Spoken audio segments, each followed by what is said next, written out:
where the steep cobbled street tumbles down past gleaming white cottages to the tiny deep blue harbour, a 19th century village set in the 21st century world. This is the timeless village of Clovelly.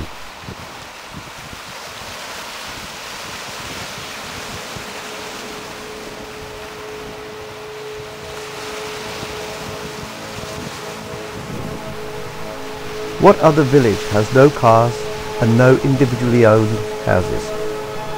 Clovelly is owned by one family, one of only 3 since the Norman conquest. Caring for the village is a costly business, especially as the buildings are all repaired with traditional materials. The admission fees we pay to get into Clovelly help with the maintenance of the village and play a vital role in keeping Clovelly so special. The Queen Victoria Fountain signals the start of the long walk down along of Clovelly. The inscription on the fountain reads as follows: "To the honoured memory of a great queen, this fountain was raised in the year of our Lord 1901 by Christine Hamlin." As we begin the long walk down Clovelly, we come across the New Inn, one of 2 hotels. The New Inn is in the heart of the village.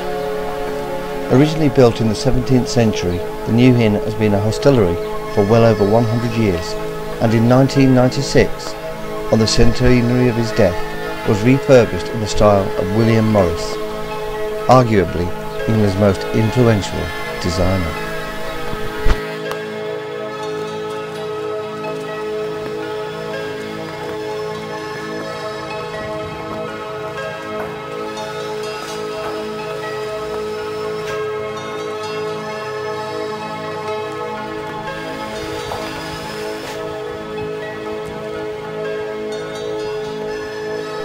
The famous author Charles Kingsley lived in Clovelly as a child and returned many times as an adult, staying in what is now known as Kingsley Cottage. He wrote Westward Ho while in Clovelly, and the village also inspired him to write The Water Babies.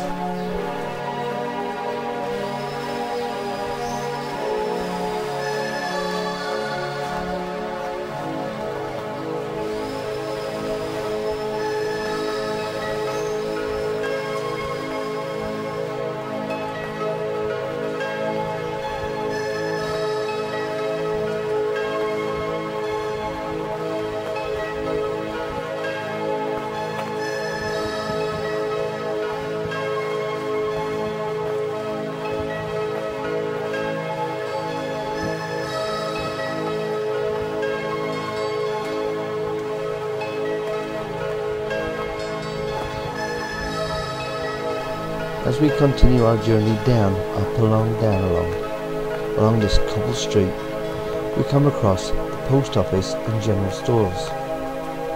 We were saddened when we went inside.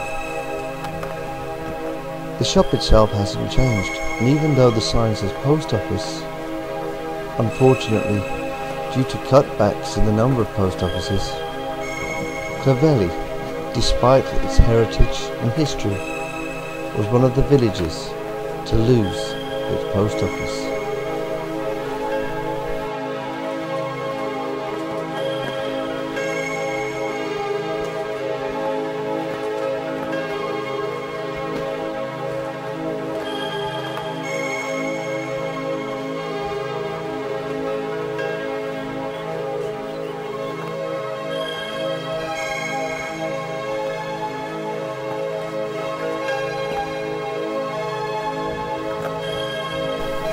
On the right we come across the Cottage Tearooms. So if you're going up or down this cobbled high street, you can take time to relax and enjoy a superb cup of the famous Devon cream tea. Now I'm not a tea lover, but that tea tastes awesome.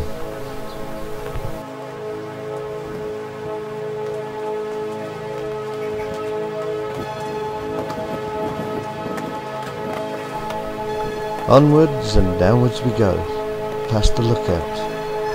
The lookout is where the villagers used to sit and watch for their fishermen returning home safely.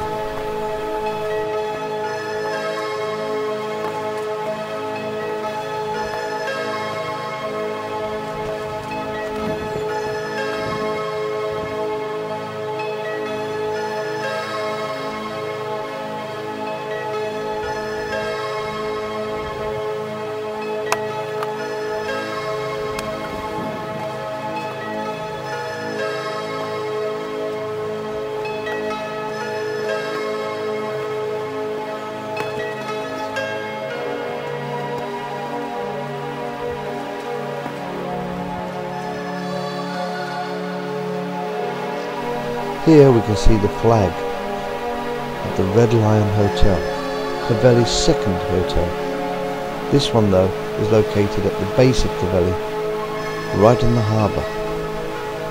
They say that it's a complete retreat from today's thundering motorways and stress-filled working hours. The Red Lion Hotel at Clovelly reminds us all of what used to be unhurried, natural place of life.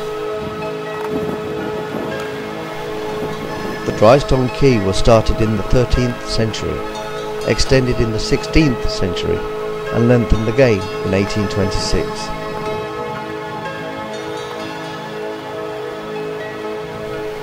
At the time of its inclusion in the Domesday Book, it was owned by the king, and it enjoyed many royal associations from the 9th century up to 1242, when it was acquired by the Gifford family.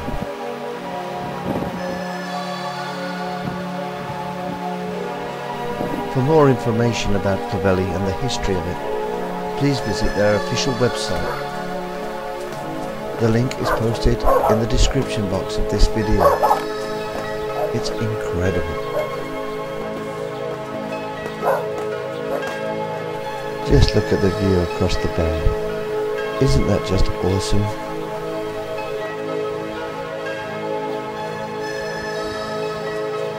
In 1889, Christine Hamlin married Frederick Goslin. She requested him firstly to change his name from Goslin to Hamlin because of the long association of the name Hamlin with Clovelly, and secondly to devote his not inconsiderable fortune to the restoration of all properties on the estate. As you walk down the village street, you will see with many references to C and FH and a date in the 1930s. This marks the renovation of the building to meet modern-day expectations. The foundations and outer walls are much older. Christine and Frederick had no children, and the estate was left in 1936 to Christine's niece, Betty Asquith. Betty's husband Arthur, son of Prime Minister Asquith, was a distinguished and brave volunteer soldier in the First World War. He reached the rank of Brigadier General and was awarded the DSO in 2 bars. He returned to a business career after the war, but died prematurely in 1939. Betty and Arthur had 4 daughters, of whom Mary, the eldest, married Keith Roos from the Henman estate in Suffolk in 1943. She inherited the estate on Betty's death in 1962. Her son John Roos took over the running of the estate in 1983.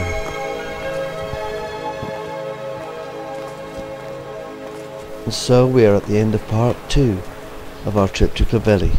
Join me again in part 3 as we continue to explore this beautiful, beautiful place in Devon.